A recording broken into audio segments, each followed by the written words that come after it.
Hi, today I'm making a more long form video because I want to talk about something that I really, really enjoy.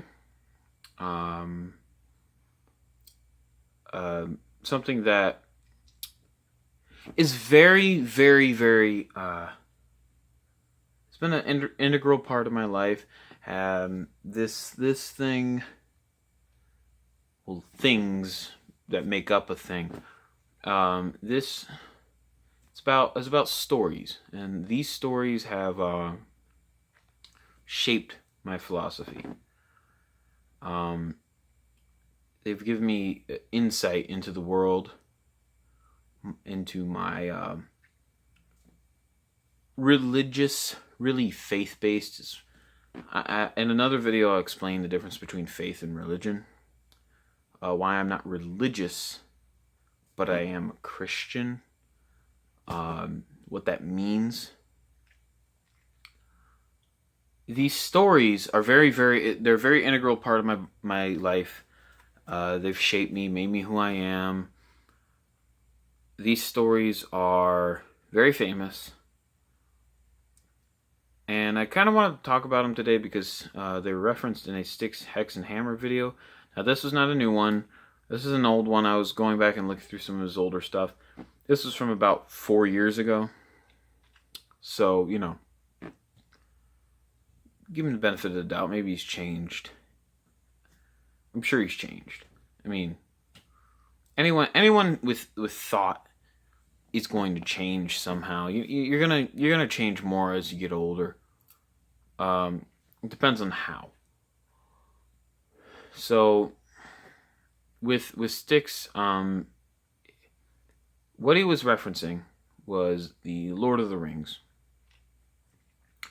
He was talking about, this is his video on why he left Satanism. Which, by the way, Satanism, not everything you think. A lot of Satanists are just atheists who are selfish. In a nutshell, they're totally involved in caring for themselves. It's kind of that. He explains it a lot better. So if you want to know more about that, you can go check out that video. I didn't know about this video or the others because I kind of wanted to figure out what he believed, because I know he's kind of into like the occult and stuff. Excuse me, but I could tell he wasn't a Satanist or anything like that. So I don't know exactly what he believes. He thinks that witchcraft and prayer are like the same thing, which again I can pretty easily tell you why that's not the case. But for another time. What he referenced with the Lord of the Rings, though, is he was talking about, because I love the Lord of the Rings, and I'm not making this up. In fact, if you're into the Lord of the Rings, you might have noticed something in this room. You might have noticed it. I don't know if you've noticed it yet. If you haven't, then you're not a Lord of the Rings fan, or you're very, very, very, very crappy at observing. Most likely not a Lord of the Rings fan, though. Let's be honest. Right behind me is a Lord of the Rings poster. When I say I'm a fan, I'm a fan. I'm not making this up. I've read the books. I read The Hobbit. I love Tolkien. I've looked into some of his other writings. I read a little bit of... I didn't finish Silmarillion. I have to get the book again because I don't have it. But I'm going to finish reading that. I'm going to just restart and go through the whole thing. I read a little bit of The Lost Tales, Part 1. I read about half of that. Not even, like a third. Yeah, a lot of times I start books and I don't finish them, and it's because I have to return them. It's better to just own the book. And oftentimes when I get a book, it's when I'm busy. It's like at the worst time to get a book, like when you're going through a lot, like you're going through school. Like at that time I was trying to graduate high school and whatnot. And so kind of screwed myself over by getting a book when I was really busy. I still could have read it, but when you're exhausted half the time, you don't really want to read it. Which is not really a great excuse, but it's a halfway decent one. So with Tolkien, when I say I'm a fan, I'm a big fan. I'm kind of a fan of some dystopian too. Obviously I love Tolkien. I love Lewis, C.S. Lewis. I read all the Narnia books. And they need to make movies out of all of them. I know they've made like cartoon movies back in the 70s, but that's not the same thing. You need to make movies out of all of them. They need to do it right and get it right. With these dystopian fiction, I do like some. I was a big fan of the Shadow Children series. I'm just telling you, you're probably wondering, why are you telling me all this bullcrap about literature? First of all, literature is very important. Okay? You know that, though. Even if you deny it, you know it. Secondly, I'm just trying to show you where I line up in all this. You know, kind of my background in literature. Some of the big books, some of the book series that I read. I wasn't a Harry Potter kid. I wasn't really into that. I think Harry Potter's kind of cheesy. I think the movies are cheesy. Sorry, it's just not that great. Not really into that stuff. When I say I'm into fantasy, I'm not into like the wizarding world of it. Not into like that weird kid magic stupid crap. I'm into things that are that have a much larger theme than just fighting warlocks, you know. Much larger when you're with the Lord of the Rings and with Narnia, and even with the Shadow Children series, there was overlying themes. It wasn't just regular, you know, people talk about, oh, well, that's just a classical good versus evil. No, it's not. Harry Potter is a classical good versus evil. It's just your typical simplistic good versus evil story. Whereas, I don't know that a ton about Harry Potter, but I know enough about it to know that it's not nearly as complex as the Lord of the Rings in terms of the messaging. Now, maybe the plot's more intricate. You could say that, but we're not. You know, you could say, well, there's these different types of magic and stuff. Okay, maybe the setting, maybe the theme is more intricate, but the messaging is not. And you can just even as an outsider looking in on Harry Potter, not really knowing that much about it, I can still tell the difference. I'm not into that stuff. I like some dystopian fiction. I was a fan of the Shadow Children series. The Shadow Children series, if you don't know, that's by Margaret Peterson Haddix. Great author, my favorite female author. She's wrote that. She wrote there's this time travel series she wrote, Found Scent, the Missing Children series, I believe it's called. Again, kind of kid themed. It's for young adult readers. I liked her Shadow Children series. That was a more dystopian type. I'm not a big fan of the new dystopian, just to get that out of the way. Not really a big fan. Like Hunger Games wasn't that great. Actually had kind of a leftist theme to it in terms of like environmentalism and things like that.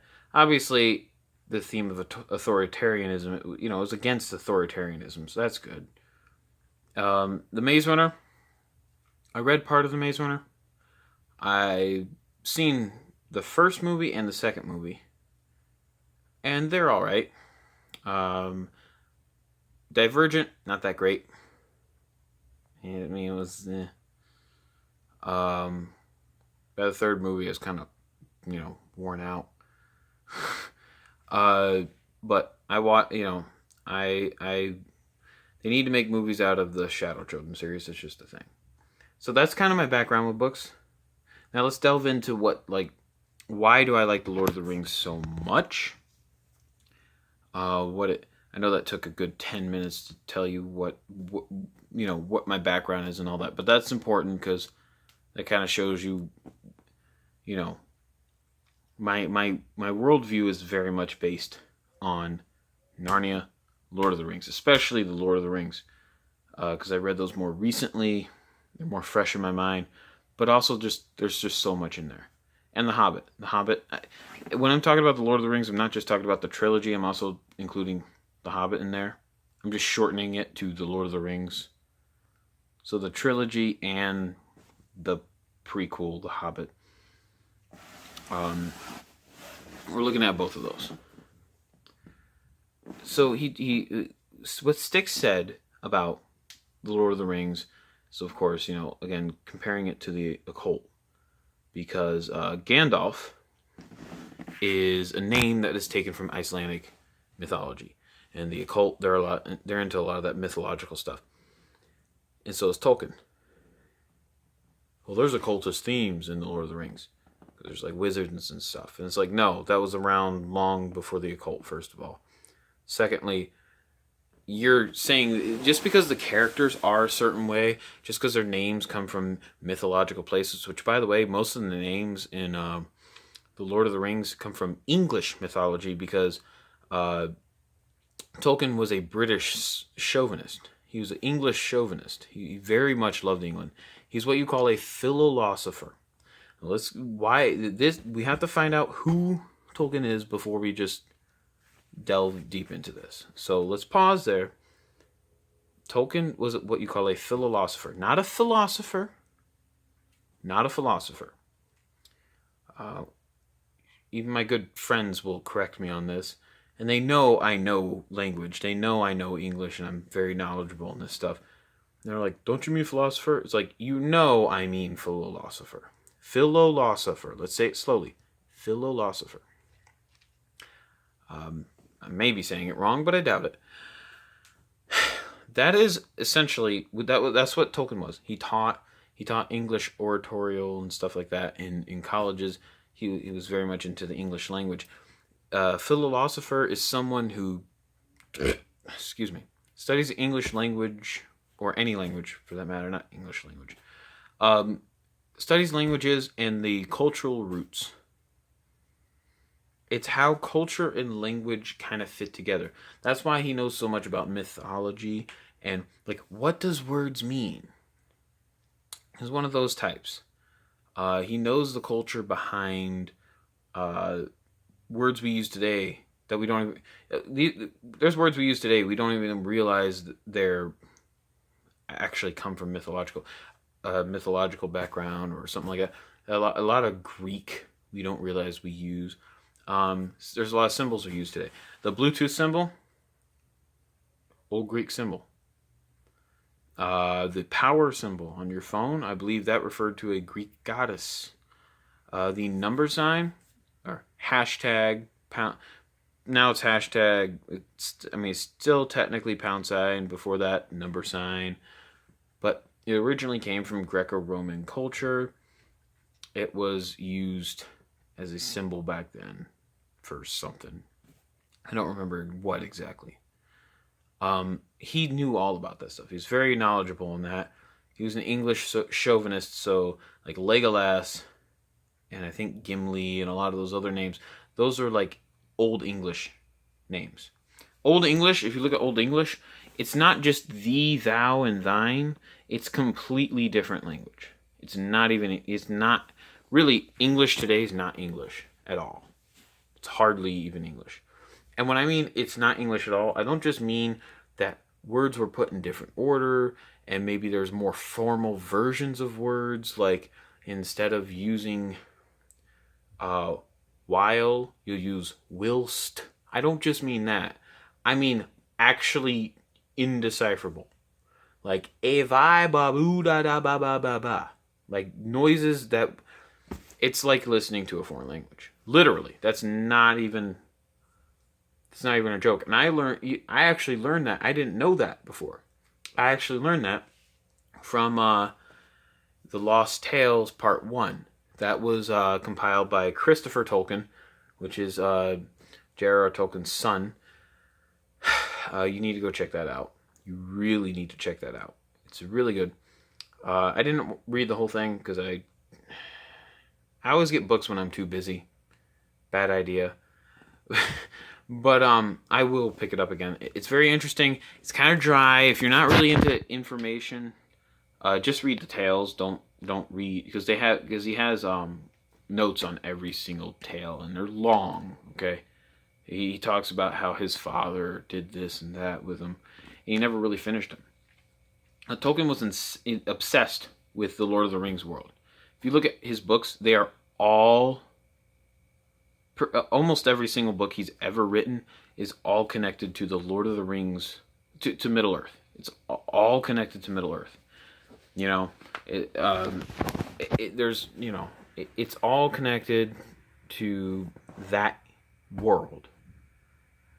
He kind of just stuck with one thing for his whole life, whereas like Lewis did Christian apologetics. He wrote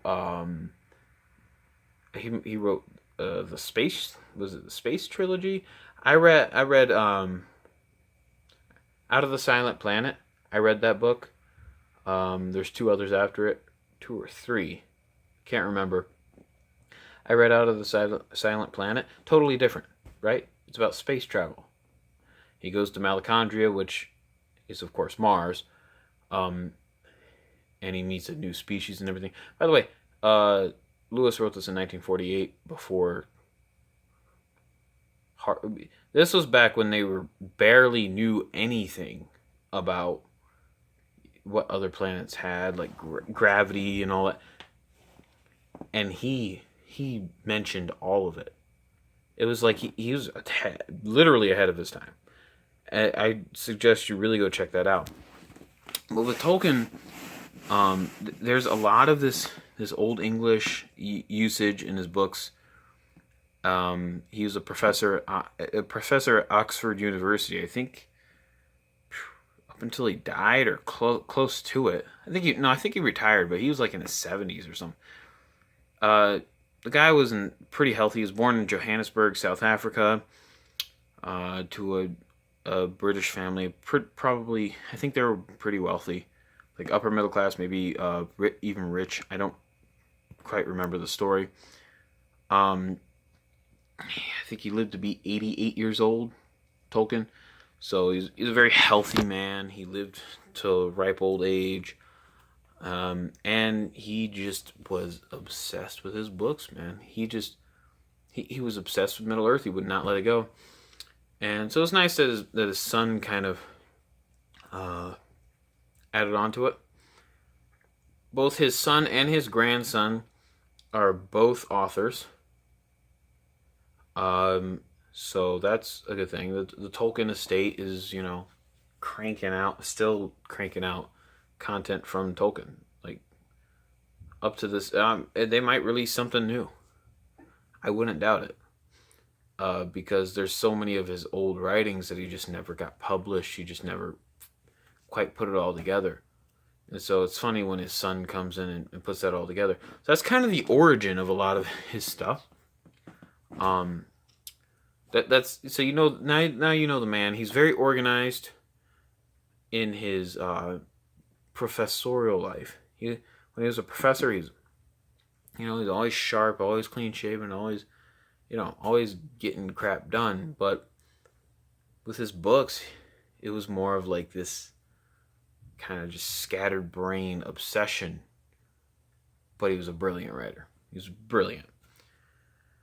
So that's kind of the origin of Tolkien. Now, why does these stories affect me so much? What is the point of The Lord of the Rings? Why is it such a big deal? Why today do people still love The Lord of the Rings so much? Why is there like? Here's the thing: a lot of people love it, but there's really no talk about it anymore. If you bring up the movies, though, people are like, "Oh yeah, I remember those." You never hear about it in the news. You never hear about it in the media. So maybe it's a threat, possibly. What is the moral behind The Lord of the Rings? If it's why do I think it's so much better than these other books, and it has such a much more profound. I know I just, misspoke there with my grammar, but why does it have a message that is insanely profound? Why is the message so intense? What sets it apart? The Lord of the Rings is a metaphor for spiritual warfare and Christianity. Christian spiritual warfare, Christ, it's all put in there. And I'm not just saying this. You can look at comments that Tolkien has made himself. He said himself that was what the books were about. It's not just something I'm making up. This is something that Tolkien actually himself put forth. So you got to remember what that when I'm talking about with the symbolism and all that, and you start thinking, oh no, it couldn't possibly be that. It's that. I do think he accidentally put in some stuff in there. I know, well, you can. Here's the common argument you'll get with the Lord of the Rings. With any book, with any movie. Oh, you could break it down into microscopic bits and keep on finding things. That's true. However, can you link all those microscopic bits together, and will they make sense when you plug it back into the central plot, the central message? So a lot of books, no. Because a lot of books are just a simple message. You can do with a little engine that you could break down everything into microscopic bits. But in the end, the book is simply about perseverance and confidence. Which, by the way, is not the greatest message. Well, if you're confident enough and you persevere enough, you'll overcome. That's a terrible message. No, some people just don't have it. Sorry, they just don't have it. With the Lord of the Rings, there's no cliche, crappy messages like that. There is an entire basis around Christianity. It's a very, very intricate, very deep, and very, very well thought out message. In the Lord of the Rings, there's the character of Gandalf. Gandalf is kind of separated into two characters. He's one character, but there's two subsets. There's Gandalf the Grey and Gandalf the White, right? For some of you were like, yeah, I already know that. Those of you out there who are Lord of the Rings nerds, you totally get what I'm talking about. So Gandalf the Grey was before he was dragged down. Spoiler alert, into the depths by the demon. I don't remember the demon's name. There's a giant demon with a bullwhip. By the way, whip, symbolism. Now, Tolkien may not have meant the whip to represent how Jesus Christ was beat. However, a whip was used in the book and in the movies. And in the book, it doesn't really specify what kind of whip. But in the movies, the kind of whip they show is somewhat similar to a cat of nine tails. It's got several different strips on it, but it doesn't actually have like cat hooks. But if you don't know what a cat of nine tails is, it's a whip with 9 tails, and it has like cat claws on it. Not even joking. It's the kind of whip they used to beat Jesus with it. It ripped out flesh. It's not your typical whip that just bruises and welts someone. It's not made for welting. It's made for clawing out flesh. The Romans used it on their victims, fairly often. Not. It depended. They had all kinds of different weapons and stuff. They used it on Jesus, and they beat him severely. But that's something I'll have to dive into in another video. If I don't know if I ever will, but I might. So that seems kind of symbolic. In the Lord of the Rings, you have the Ring of Power. This is the most important theme in the entire book. Oh, let's get back to Gandalf the White real quick. So he fights this demon down in the depths, and then essentially it's like he dies. He kind of goes into another dimension. He just falls through space and time. Literally, that's mentioned in the book. By the way, these concepts are really ahead of their time. Like, we think about that now because, you got, Neil deGrasse Tyson on the TV. You got, astrophysicists everywhere. You didn't have that in the 50s. You didn't have that in the 40s, in the 40s and 50s when he was writing this. Okay? So, again, this man was very smart. Very, very intelligent man. Not a lot of people knew about this back in the day. Not a lot of people thought about this stuff. So essentially, Gandalf falls through space and time and then he finds himself on top of the mountain, whatever, and he's transformed. He's now Gandalf the White. He literally glows when he is unveiled. He unveils himself, of course, and we'll get into all that another time. But what happens with Gandalf is he basically resurrects like Christ. There's the Christ. Orcs, demons, elves, angels. Saruman, the story of Saruman is very interesting. I have very limited time because my phone will only let me record so long. This has to do with the absolute Ring of Power. This is the main theme of the story. The Ring of Power represents evil itself.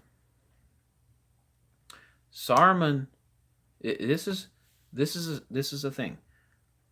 The most evil people are not the people who are just evil. It's the people who start out with good intentions. The road to hell is paved with good intentions. When you realize that it's not some secret society that's taking over. I believe there are people in positions of power who are into that weird Satanist, blood drinking, whatever shit.